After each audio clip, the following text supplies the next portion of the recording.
HR er verdens bedste løsning for VOBA.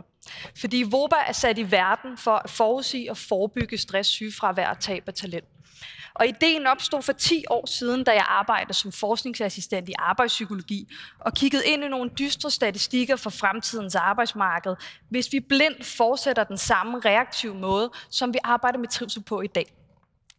Derfor stiftede Mikkel Bindesbøll og jeg VOBA i 2016, fordi vi vidste, at hvis vi skal knække kurven, så er vi simpelthen nødt til at skabe en ny, innovativ løsning, der gør det nemt for virksomheder at handle, inden skaden er sket.